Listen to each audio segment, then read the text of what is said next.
नमस्कार, मैं हूं दीपाली राणा। आप देख रहे हैं गोल्ड स्पॉट। सोने चांदी की कीमतों पर आज दबाव देखने को मिल रहा है। कोरोना वैक्सीन को लेकर पॉजिटिव खबरों से प्राइसेस पर इम्पैक्ट है, लेकिन डॉलर में गिरावट से निचले स्तरों पर सपोर्ट भी कीमतों को मिला है।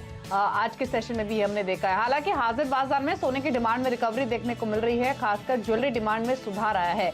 आगे ज्वेलरी डिमांड का ट्रेंड कैसा रहेगा, सोने चांदी में अब क्या रणनीति बनानी चाहिए, इसी पर हम फोकस करेंगे गोल्ड स्पॉट में। हमारे साथ CNBC TV3 की कमोडिटी एडिटर मनीषा गुप्ता हैं, साथ ही विघ्नहर्ता गोल्ड के महेंद्र लुनिया मौजूद हैं, गहना ज्वेलर्स की सुनील दत्वानी, एक्स सिक्योरिटीज के सुनील कटके और मनीलिशियस कैपिटल के जयप्रकाश गुप्ता बने हुए हैं। आप सभी का स्वागत है इस शो में। प्राइसेस तो हालांकि थोड़े सॉफ्ट ही है, 50,000 के आसपास सोना M6 पर कारोबार कर रहा है, लेकिन हाँ, जो दिवाली सीजन रहा है ज्वेलरी डिमांड के हिसाब से वो काफी एनकरेजिंग रहा है। और अगर पिछले साल से भी कंपेयर करें तो टोटल टर्नओवर लगभग 30% हायर साइड पर रहा है।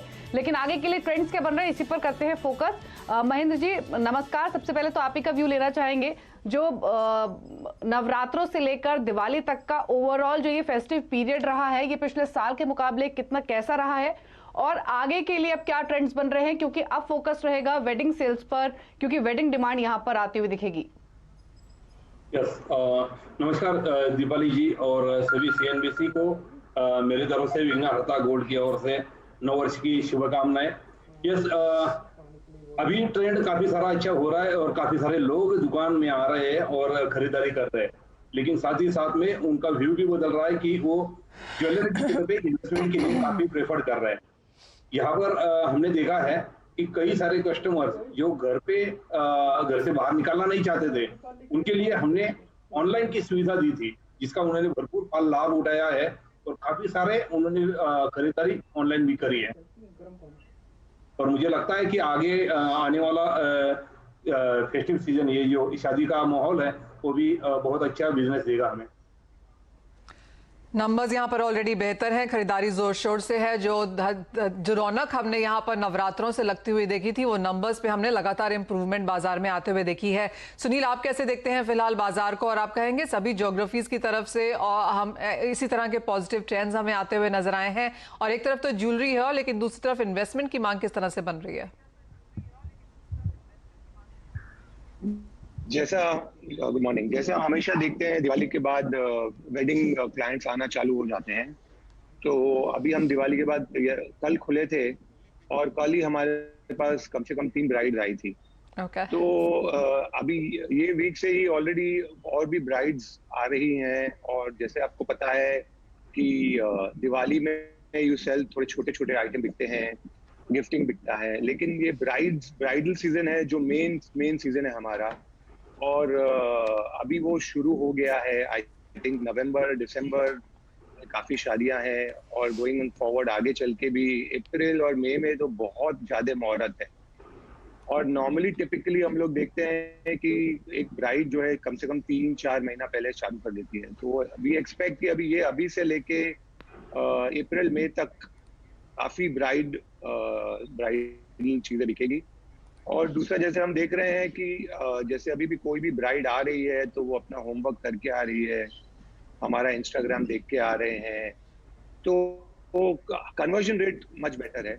जो भी आ रहे हैं वो लोग अपना होमवर्क करके आ रहे हैं, तो कन्वर्जन बेटर हो रहा है। डिजाइन हमारी खुद के जो इंस्टाग्राम के सेल हो रहे थे पहले और अभी जो हो रहे हैं, उसमें ये भी मोर देन 100% ज्यादा सेल हो रहे हैं। We are able to sell on Instagram पे देख के लोग ले रहे हैं, और उसमें हेवियर आइटम्स भी ले रहे हैं। सुनील, एब्सोल्युटली सुनील, जैसे आपने कहा कि लोग घूमते फिरते नहीं आ रहे हैं कि यहाँ 4 घंटे बैठे हैं और कुछ ले नहीं रहे हैं, और जैसे आपने कहा लोग अपना होमवर्क करके आ रहे हैं। आज की ब्राइड्स को पता है उन्हें कितना चाहिए, उनका कितना बजट है और एग्जैक्टली वो आगे जाके क्या पहनने वाली हैं। तो वो सारा जो वेस्टेज ऑफ टाइम या इनडिसीजन है वो clearly out of the way है।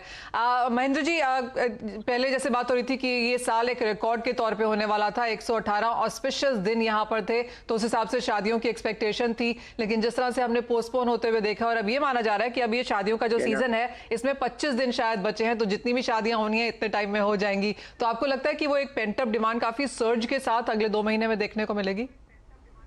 जी मनीषा जी, हमने काफी सारे अभी ऑर्डर्स देखे हैं जो प्री शादी के पहले भी उन्होंने हमारे पास बुकिंग करके रखे हुए हैं जी। और काफी सारा है, यानी कि जिनका मोटिव ये था कि वही हमें शादी पोस्टपोन करने लगेगी, लेकिन सरकार ने कुछ रियायतें दी है उन लोगों को और 50 या 100 लोगों तक के लिए उन्होंने वेडिंग के लिए परमिशन दी है।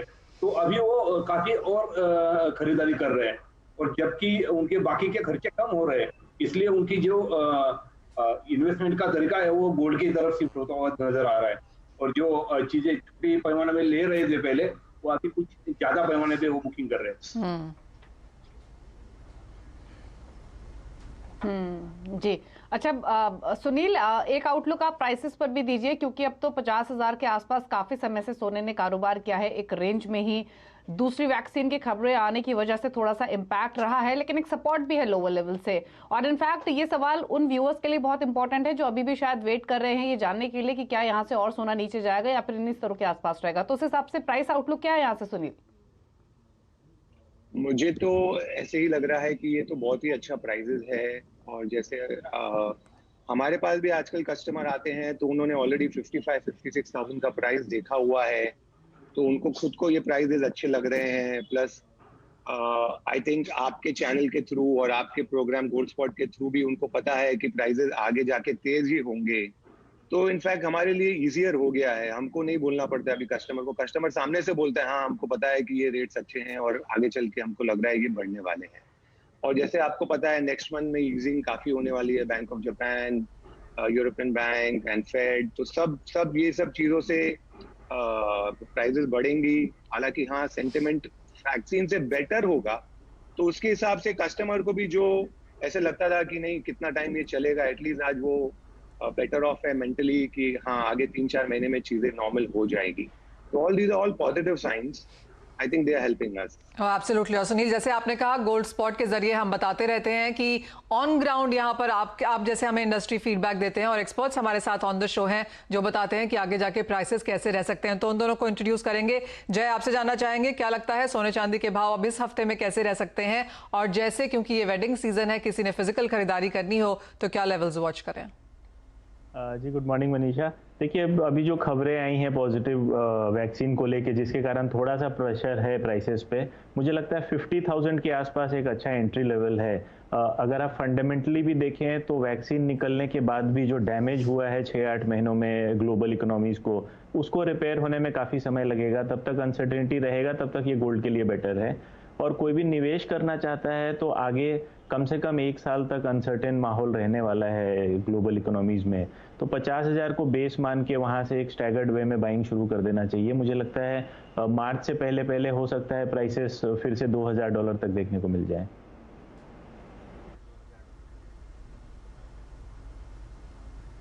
सुनील, आपसे भी जानना चाहेंगे सोने और चांदी के बीच में आपको क्या लगता है कहां पर एक बेहतर स्ट्रैटेजी रह सकती है, और आपके भी क्या यही व्यूज हैं कि 50 फिलहाल नीचे में तोड़ता हुआ नजर नहीं आता सोने में, और चांदी में हाईज किस तरह के देखने को मिल सकते हैं बिफोर दिस ईयर एंड्स?